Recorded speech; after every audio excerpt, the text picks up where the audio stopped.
Habiendo dicho Jesús estas cosas, salió con sus discípulos al otro lado del torrente de Cedrón, donde había un huerto, en el cual entró con sus discípulos.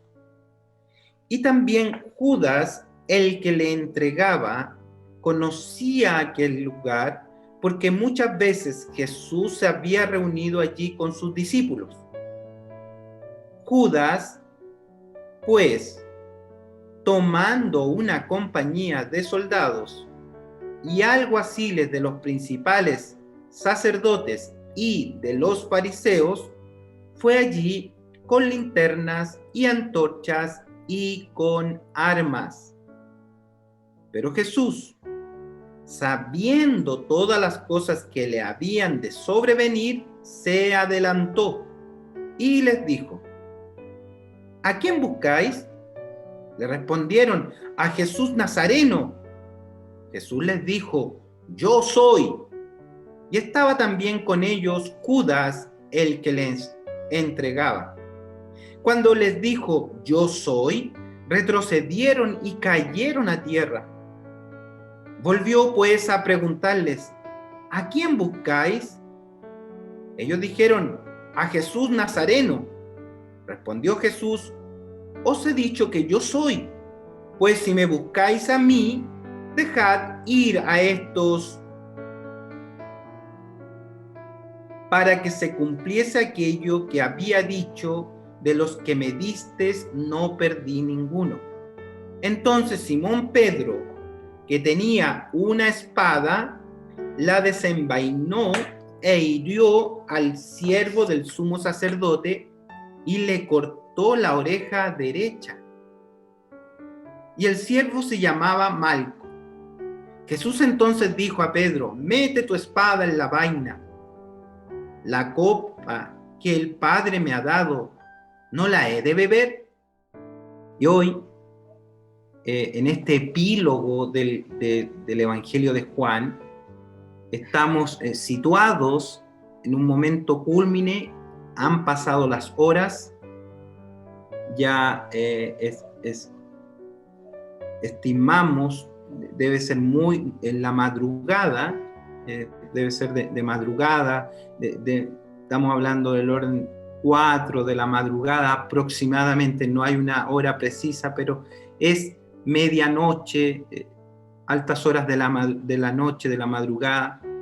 Y el Señor nos decía, el versículo 1, salió con sus discípulos, se recuerdan, pasó el torrente, este riachuelo que venía lleno de sangre de los sacrificios, atravesó a eso, entró al huerto, y en el huerto lo vimos o lo leímos, derramar sus lágrimas, la tercera vez que él derramaba lágrimas, y en las 3 veces que él derramó sus lágrimas, recordemos, en esta ocasión lo describen los evangelistas, dicen que son como grandes gotas de sangre.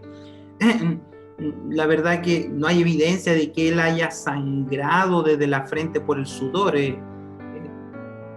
Podría ser posible, pero más bien lo que está retratando el evangelista, estimamos, que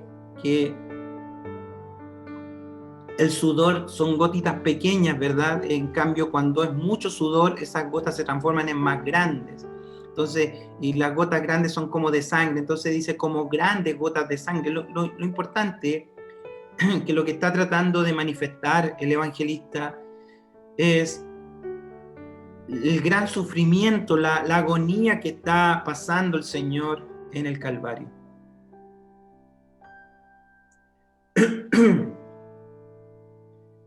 Los evangelistas, los 4 evangelistas describen que el corazón del Señor está cargado de dolor, son horas dramáticas y, por cierto, sus lágrimas brotan.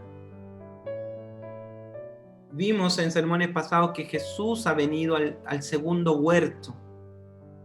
¿Y a qué viene al huerto? Creo que hoy tiene más sentido comprender esto, que Él ha venido a librar una gran batalla. Él ha venido a librar una gran batalla. Pero no es cualquier batalla, es la batalla final. este punto que vamos a analizar hoy es la batalla final. No vamos a ver al Cristo que nos pintan en los dibujos o las esculturas, un Cristo débil, un Cristo derrotado, un Cristo o un Señor que ha sido tomado prisionero injustamente. Por cierto, es injusto, pero es el medio de justificación. Y lo vamos a ver desde la perspectiva de Dios más que de la perspectiva humana. Porque cuando retratamos la vida de Jesús en este episodio, pareciera ser, por los acontecimientos, que es un vil convicto que ha sido tomado prisionero injustamente y se lo llevan sin mayor relevancia. Pero cuando lo entendemos a la luz de la palabra, vamos a ver de una manera diáfana que es la batalla final, que es el gran general, que es el gran Señor, que es el Rey de Reyes, es el Señor de Señores, es el Dios Todopoderoso que ha entrado en un camino a librar la batalla final para salir victorioso. Y eso tenemos que analizarlo desde esa perspectiva. En Getsemaní se va a librar esta batalla definitiva contra el pecado. Y esta batalla final tiene episodios, tiene hitos. Y el primer hito de esta batalla es cuando el Señor, el Rey, el Salvador, el Redentor, recibe la copa del juicio, de la ira de Dios en sus manos. ¿Se recuerdan la oración de Jesús? Pasa esta copa de mí, no se haga como yo quiero, sino como se haga tu voluntad. Entonces, en Getsemaní, en esa agonía del Redentor, Él recibe en su mano una copa que se llama la ira de Dios. Si usted, no tengo todo el tiempo, pero para revisar el Antiguo Testamento, usted va a revisar que cada vez que Dios se refería a juicio, lo simbolizaba con la copa de la ira, el juicio de Dios, que merecidamente contiene el castigo del pecador, del que está lejos de Dios, del que está muerto en delitos y pecados. Esa copa se fue llenando desde Edén, desde la caída de Adán y Eva, fue gota a gota, pecado a pecado, entrando en esa copa figurativa, por cierto, donde está contenido el juicio de Dios. Y el Señor en Getsemaní recibe esta copa. Y cuando el Señor Jesús dice, pasa esta copa de mí y no se haga como yo quiera, sino como tú quieres, no se está refiriendo a dejar de lado la copa, a no ser sacrificado por los pecadores, porque su misión redentora consiste en morir por los pecadores. No es que Él esté diciendo, no quiero pasar esto. Lo que Él está intercediendo es que Él se va a parar de esa oración y tiene que caminar con esa copa rumbo a la cruz. Yo no sé si ustedes han hecho el ejercicio acá en Chile. Para los que no son de Chile, hay un juego que se llama la gincana. Y en la gincana usted hace muchas pruebas, y una de las pruebas es que se pone una cuchara en la boca y le ponen un huevo crudo. Y usted tiene que caminar muy rápido con el huevo sin que el huevo se caiga hasta que llega a la meta con el huevo. Algo así. El Señor ha tomado una copa y ha comenzado desde que se para de la oración, cuando dice a los discípulos, lo vamos a ver la próxima semana, no han podido orar conmigo. Y el Señor dice, pongámonos de pie porque la hora ha llegado. El Señor tiene una copa en sus manos. Ellos no la ven, pero la Escritura lo va relatando así. Y Él toma esa copa y Él la va a tener que trasladar paso a paso en la ruta hacia la cruz. Cuando a Él lo injuriaban, cuando a Él lo vinieron a arrastrar, cuando a Él lo golpearon, cuando a Él lo escupieron, cuando a Él lo rechazaron, todo el tiempo, los mismos pecadores, el Señor tiene la copa de la ira de Dios en sus manos. Como Dios podría haber roto la copa, botado la copa, haber lanzado la copa, esa copa eran los juicios de Dios. Imagínense si se rompen los juicios de Dios antes de la redención.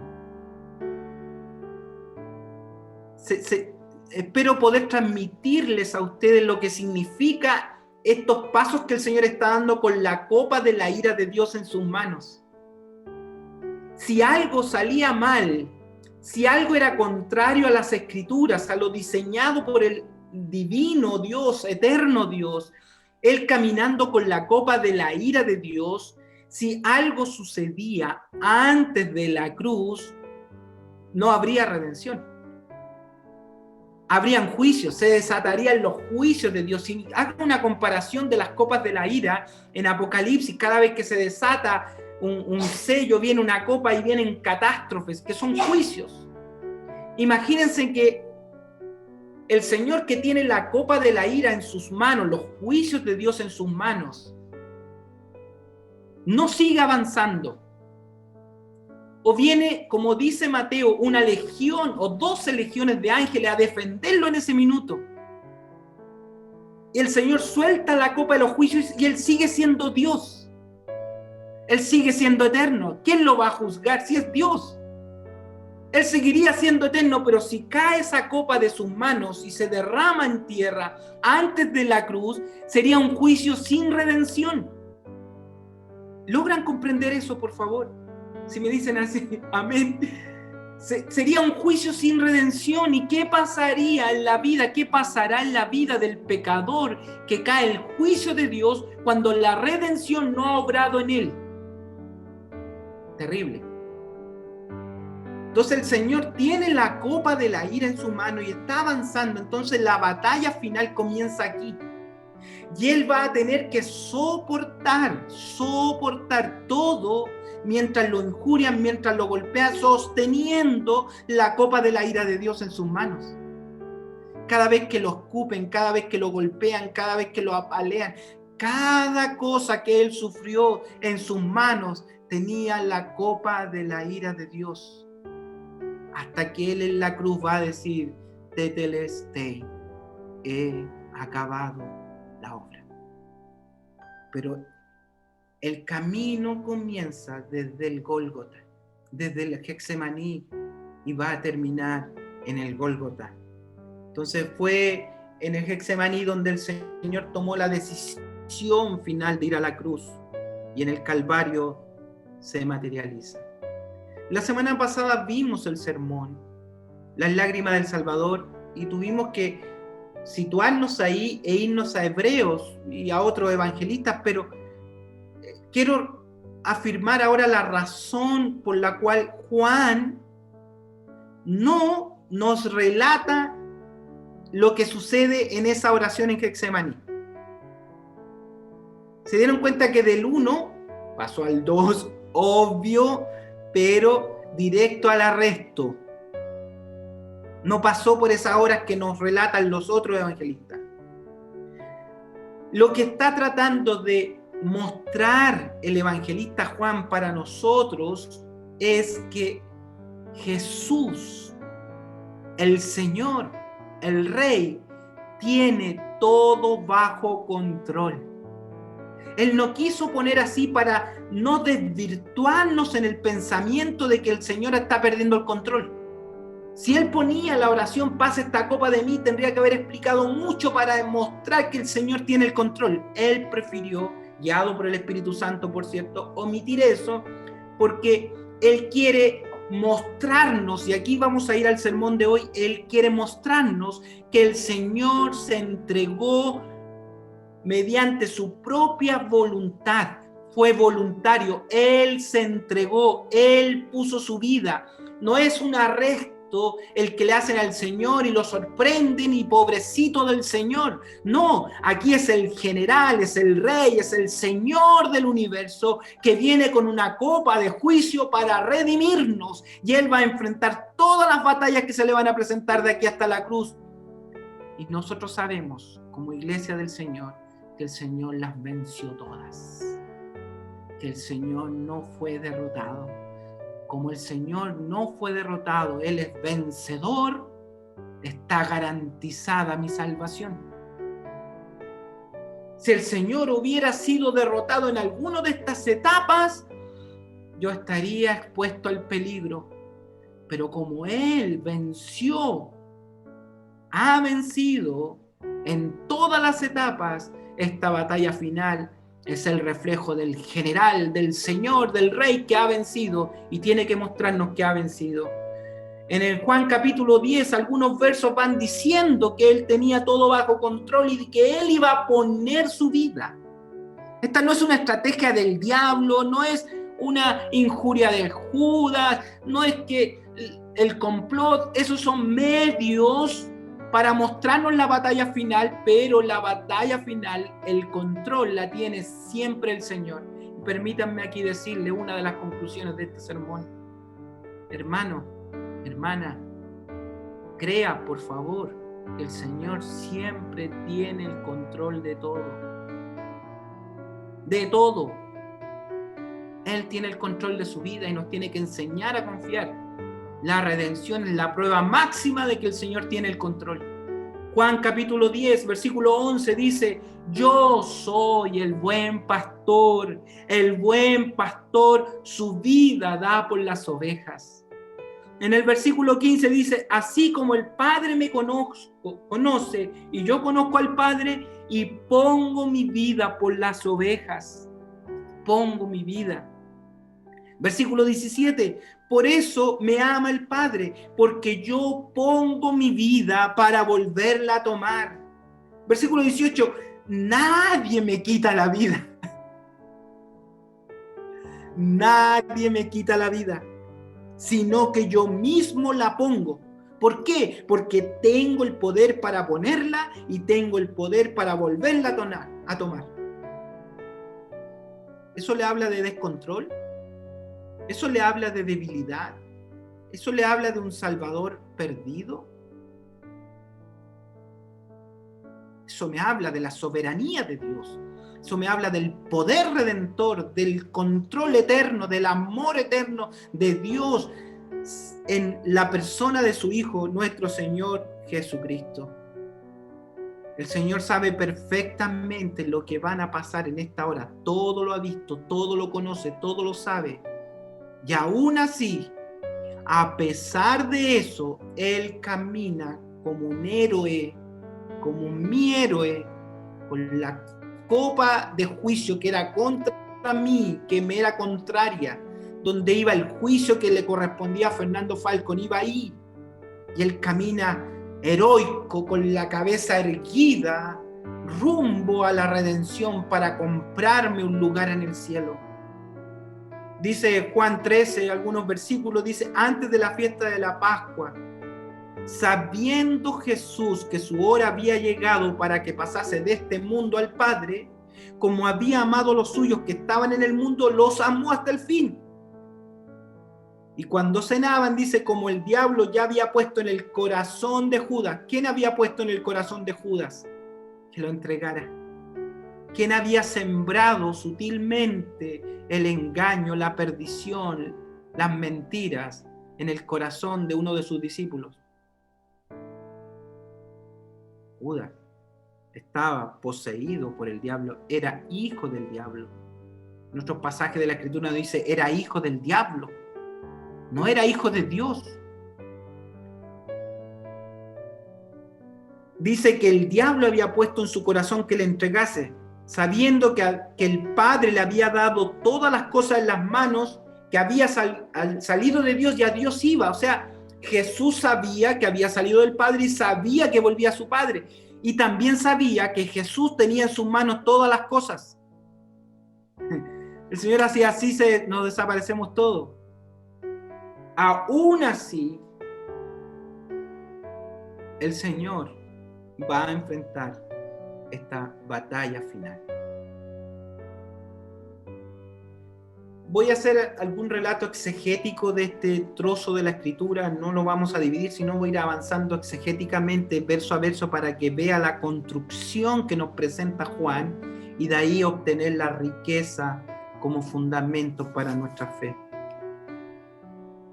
Juan, en el versículo 2, nos dice algo que parece que es como parte del relato, pero no es tan así. Fíjese. Juan dice que Judas conocía aquel lugar.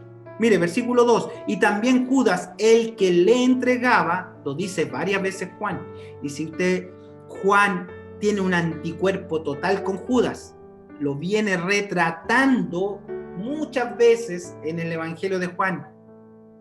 ¿Por qué? Porque Judas representa el germen del pecado, representa la palabra de engaño y de mentira, representa esta nueva forma que ha tomado la serpiente. ¿Se acuerdan que la serpiente entró en el huerto del Edén?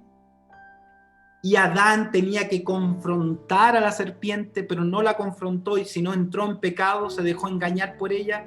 Ahora Juan está tomando las veces de aquel que está rechazando por el poder de la palabra la vida y obra de Judas. Hay algunos defensores, quiero referirme a eso en unos minutos, algunos defensores de Judas. Juan dice entonces que Judas, el que le entregaba, conocía aquel lugar. ¿Por qué conocía aquel lugar? Porque muchas veces Jesús se había reunido allí con sus discípulos. No era un lugar desconocido. Jesús también sabía que Judas conocía el lugar. Jesús, además, como conocía todas las cosas, sabía que Judas había salido para entregarle. Note esas dos cosas. Judas conocía el lugar. Jesús conocía que Judas conocía el lugar. Y más aún, Jesús sabía en lo que andaba Judas. Miren, voy a ir a Juan 13, 21 y 27, para que recordemos cuando pasamos por ahí por el sermón de Juan 13. Habiendo dicho Jesús esto, se conmovió en espíritu y declaró y dijo: de cierto os digo, que uno de vosotros me va a entregar. Eso fue en el capítulo 13, estamos en el 18. Le preguntan: Señor, ¿y quién te va a entregar de los 12? ¿Se acuerdan? Le pregunta Juan al oído. El versículo 26 dice: respondió Jesús: a quien yo diere el pan mojado, aquel es. Esto es un secreto entre Jesús y Juan, ¿se da cuenta? Pero miren, y mojando el pan, lo dio a Judas Iscariote, hijo de Simón. Y después del bocado, después que le dio el pan, Satanás entró en él. ¡Wow! Entonces Jesús le dijo: lo que vas a hacer, hazlo más pronto. Y salió. Los discípulos pensaron, dice el relato de Juan, que cuando Judas salió iba a hacer alguna compra, porque era el hombre que andaba con las finanzas. Entonces dijo: Jesús lo mandó a comprar algo, lo mandó a hacer. Pero Jesús sabía lo que él iba a hacer. ¿Qué iba a hacer? Lo iba a traicionar. Ahora, notemos esto, por favor, para que me ayuden. Judas conocía el lugar. Jesús sabía que Judas conocía el lugar. Además, Jesús sabía que Judas en ese momento lo estaba traicionando. Entonces, si Jesús hubiese querido evitar este episodio, ¿usted se iría al lugar donde lo van a tomar prisionero? ¿Se quedaría en ese lugar esperando? ¿Se iría al lugar que sabe que dónde lo van a encontrar? Con ese razonamiento, amados, pensemos que este lugar, esta batalla, este campo de batalla tenía que ser un huerto, porque fue el segundo Adán, el postrer Adán, con el poder eterno en el espíritu de la palabra, a rescatarnos y abrirnos las puertas del cielo. No se entiende de otra manera. Aquí no son los hombres, no es el poder romano, no es el poder del Sanedrín, no son los poderes políticos, no son los poderes económicos, no es la mentalidad de la gente o las multitudes que tienen el control. Por eso, amado, permítanme un paréntesis: no teman ante las economías de este mundo, ante las políticas de este mundo, ante las crisis de este mundo. Porque toda la Biblia me va mostrando que Dios es soberano y que Dios tiene perfecto control de todo y que yo soy de Él. Todos los que me diste, ninguno perdí. Estoy seguro en sus manos. Usted no podría estar más seguro que en las manos de su Redentor, de su Salvador.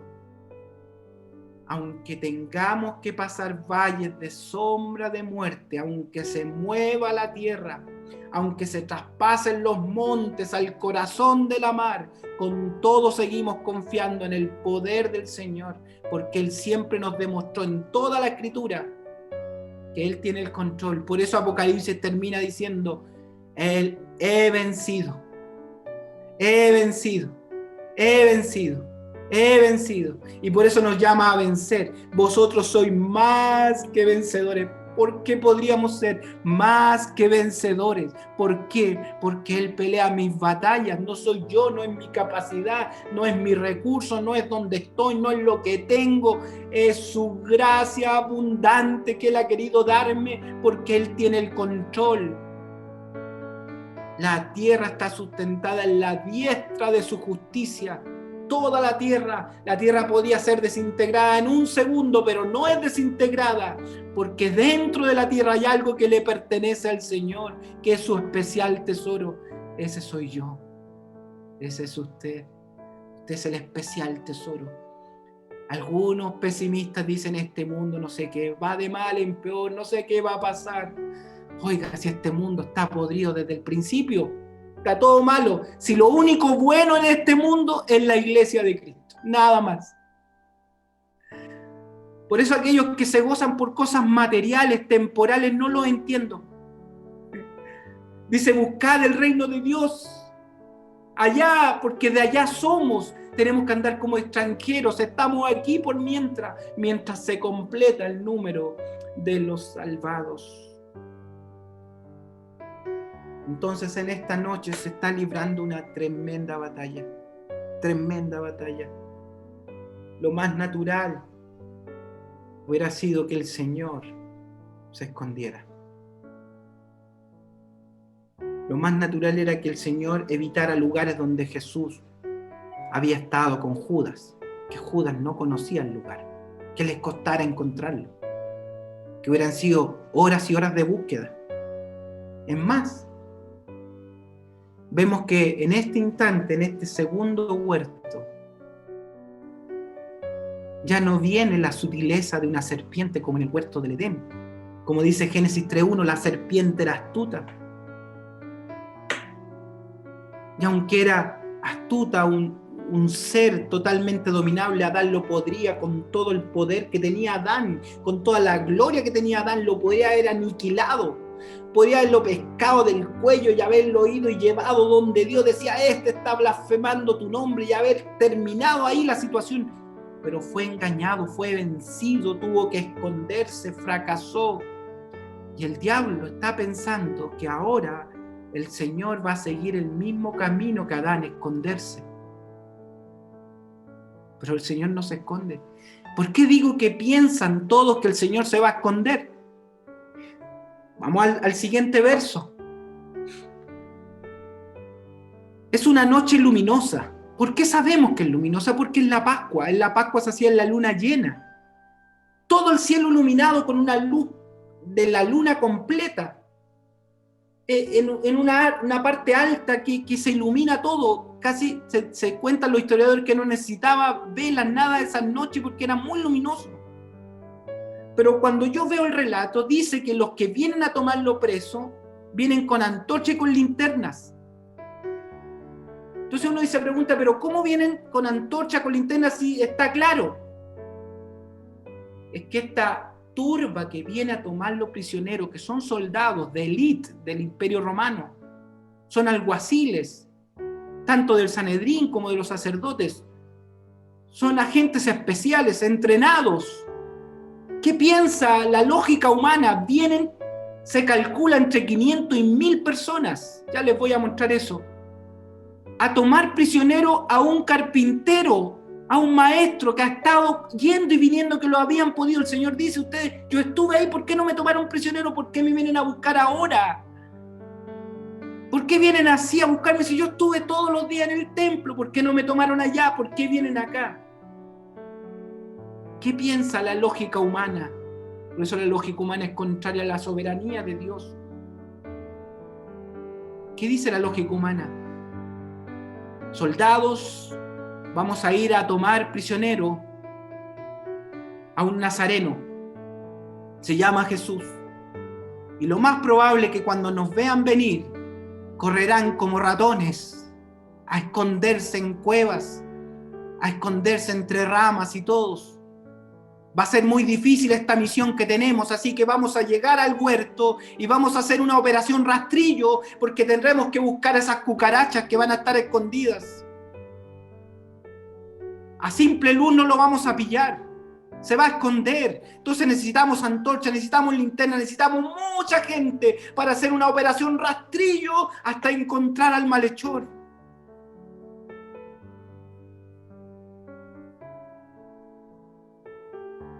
Fíjese lo que dice el verso 3, Judas, pues tomando, Judas, ¿quién los tomó? ¿Quién los guió? Judas, el hijo del diablo, Satanás mismo, lo toma, dice, tomó una compañía de soldados y alguaciles de los principales sacerdotes y de los fariseos. Note esto, por favor. Hay 3 grupos de soldados que vienen a tomar prisionero al Señor. Unos con armas y otros con garrotes. Unos podían matar, otros tenían que arrestar y golpear. Recuerden que los judíos estaban subyugados al Imperio Romano, pero los judíos también tenían su propia policía. Podían hacer lo que quisieran, golpear, maltratar, arrestar, pero no matar. En cambio, los soldados romanos de élite podían matar, porque ellos tenían espadas, lanzas y todo eso. Los alguaciles no se les permitía tener. Pero note el contingente que viene. Soldados, alguaciles de los principales y de los fariseos, o sea, venían 3 grupos de soldados. Permítanme agregarle un dato adicional para que nos pongamos en contexto. Tengo que citar temas de batalla, de soldados, para que comprendamos cómo es esta batalla. Si usted sigue leyendo y vamos al verso 12 de Juan 18, vamos a encontrar algo que parece así como inadvertido, pero es muy importante comprender, porque eso nos permite situar el número de soldados. Dice 18:12, entonces la compañía de soldados, una compañía de soldados se estimaba que eran 1000 soldados. 1000 soldados. El tribuno, y aquí quiero detenerme, el tribuno. Mire, las legiones romanas de soldados se componían de entre 5000 y 6000 hombres, 5000. Y se dividían en 5 grupos de 1000, que cada uno tenía un tribuno que lo comandaba. Entonces, si dice que vino el tribuno con la compañía de soldados, a lo menos pensamos que es su propia compañía, ¿no? ¿Cuánto era una compañía para un tribuno? 1000 soldados. Pero pensamos que ese tribuno tiene el destacamento alojado en Jerusalén porque es la fecha de la Pascua. Tenían que resguardar ese lugar. Entonces, lo más probable, como decía la lex romana, un tribuno jamás podía andar con menos de la mitad de su contingente. Vale decir, si eso se cumple, 500 de sus hombres quedaron en Jerusalén y 500 por ley tenían que acompañarlo. Si vino el tribuno, entonces, con él, ¿cuántos soldados vinieron a tomar prisionero al carpintero? A lo menos 500. Más súmele unas decenas de los alguaciles y otras decenas de los alguaciles de los fariseos. 600 personas, a lo menos. 600 personas que vienen con antorchas en la operación rastrillo a buscar al carpintero, que en sus manos tiene la copa de la ira de Dios. En Edén, el hombre se escondió del juicio. Mírenle el contraste. Pero en Getsemaní Jesús ha tomado la copa de la ira para ir rumbo a la cruz.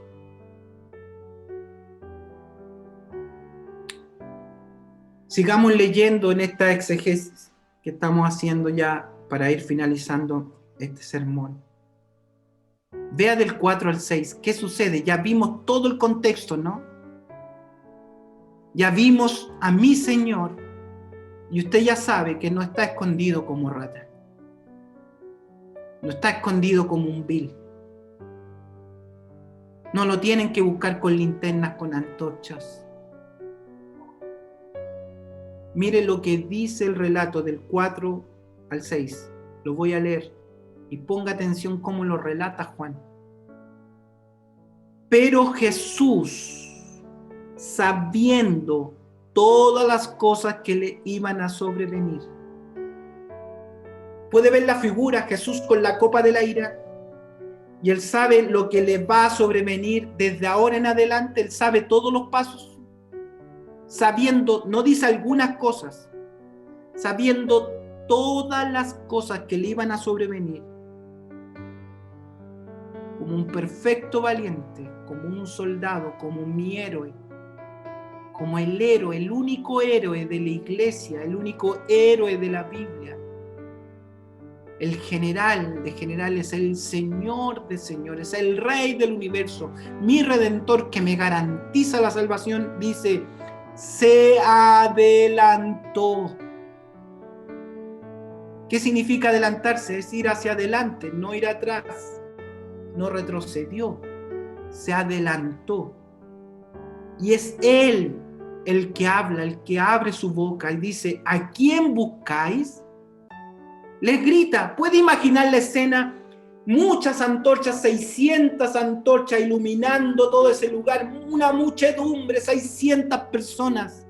Y el Señor gritando, ¿a quién buscáis?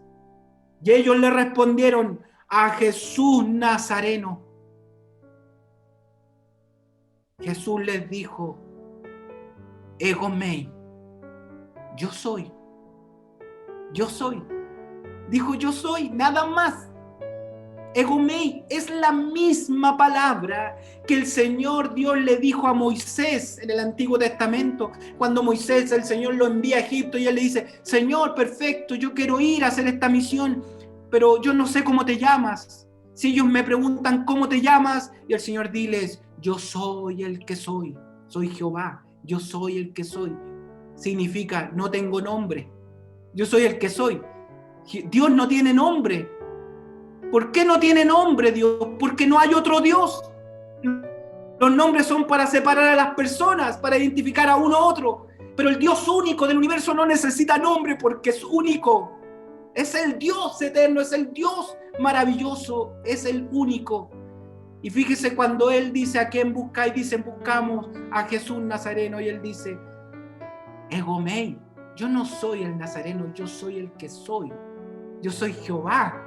Esa es la palabra que usa, Jehová. Yo soy el que soy, el que a su sola voz abrió el mar, al que su sola voz sucedieron todos los milagros, al que su sola voz se creó el cielo y la tierra, todas las cosas a su voz. Él dijo, yo soy. ¿Qué sucedió con este general que tiene su copa en la mano? ¿Qué sucedió? Versículo 6, cuando les dijo, yo soy, léalo usted con sus ojos en su Biblia, léalo por favor. 600 hombres frente al carpintero, 600 hombres frente al carpintero, 600 hombres frente al carpintero, con espada, con lanza, con antorcha, frente al carpintero, que dice yo soy. Pero miren lo que sucede, léalo en su Biblia. Cuando les dijo yo soy, primero retrocedieron. Se fueron para atrás, al poder de la palabra, se fueron para atrás. Y no solo retrocedieron, dice, y cayeron a tierra.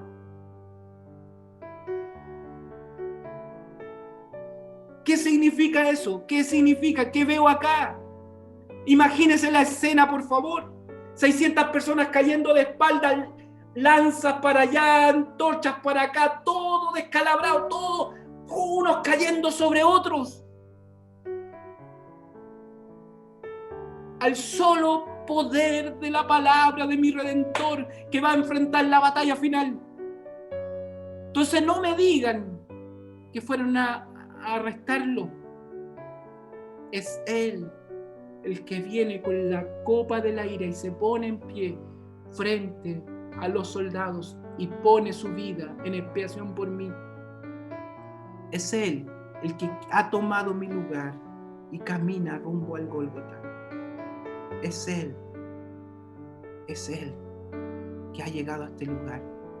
Para concluir, permítanme leerle cómo lo relata Mateo todo este episodio, y hay antecedentes más.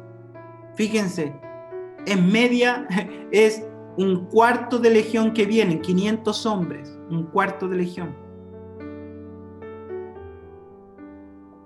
Mientras todavía hablaba, Mateo 26, 47, vino Judas, uno de los 12, y con él mucha gente con espadas, con palos, de parte de los principales sacerdotes y de los ancianos del pueblo. Y el que le entregaba les había dado señal: al que yo besare, con la astucia de Satanás, ¿no? A ese prenderle. Y enseguida se acercó Jesús y le dijo: salve. Maestro, le besó. Y Jesús le dijo: amigo, ¿a qué vienes? Entonces se acercaron y echaron mano a Jesús y le prendieron. Pero uno de los que estaba con Jesús, entendiendo la mano, se fue Pedro, sacó su espada e hiriendo al siervo del sumo sacerdote le quitó la oreja. Entonces Jesús le dijo: vuelve tu espada a su lugar, porque todos los que tomen espada perecerán. Aquí vamos a entender por qué el Señor es tan crítico con Pedro. ¿Por qué tiene que frenar esto instantáneamente? ¿Por qué tiene que pegarle en la oreja de inmediato a Malco? ¿Por qué lo hace el Señor tan rápido? En medio de toda esta trifulca, el Señor tiene que estar resolviendo problemas. ¿Qué hubiera pasado? Imagínense, ¿qué hubiera pasado? Que se ponen a pelear todo ahí. ¿Qué hubieran hecho los soldados de élite del Imperio Romano? ¿Qué hubieran hecho en esta situación? Que ven sangre correr. ¿Qué hubieran hecho? Matan al Redentor. Lo matan ahí mismo, lo matan a todos, tenían todo el poder. Ante alguien que se negaba, lo mataban de inmediato. Y sacaban su espada y mataban al Redentor, y la copa de la ira caía en tierra y todo se perdía. El Señor dice: no, para. ¿No sabes que el que a hierro mata, a hierro muere? Vamos a morir aquí. No es la manera. Fíjese lo que dice. ¿Acaso piensas, Pedro, acaso tú no sabes? Le dice que yo tengo el control. Otra prueba más dice: ¿acaso que no puedo orar a mi Padre y que Él no me daría 12 legiones de ángeles? 12 legiones de ángeles que vengan a socorrerme. ¿Tú no sabes el poder que tengo, Pedro? Pero entonces, ¿cómo se cumplirían las Escrituras de que es necesario que se haga de esta manera? ¿Cómo se cumpliría? Le dice. Mas todo esto pasa para que se cumplan las Escrituras. Por eso el Señor estaba preocupado que se cumpliera la Escritura, porque mi redención tenía que ser en la cruz, y el Señor iba a caminar con la copa de la ira. Termino. Hay una espada que tiene que ser clavada en el Redentor. Es la espada del juicio de Dios. Miren lo que dice Génesis 3:24. Cuando el hombre es expulsado del huerto del Edén, echó, dice, pues fuera al hombre y puso al oriente del huerto del Edén querubines, la espada encendida que se revolvía por todos lados para guardar el camino al árbol de la vida. Una espada. Esa espada es el juicio de Dios. Nadie se puede acercar a las cosas de Dios porque va a caer en juicio. Pero ¿cómo podemos entrar y comer del árbol de la vida? ¿Cómo podemos entrar al huerto de Dios, al paraíso de Dios? ¿Cómo podemos entrar? Zacarías 13:7 lo explica y dice: levántate, oh espada, levántate contra el pastor, levántate contra el hombre, compañero mío, dice Jehová de los ejércitos. Hiere al pastor, hiérelo. y las ovejas serán dispersadas, pero yo las haré volver mi mano contra los pequeñitos, yo los atraeré de nuevo. Mire cómo retrata el ministerio de David Guxis. Dice el ministerio de Jesús: Jesús nació como un humilde bebé, sin embargo fue anunciado por ángeles.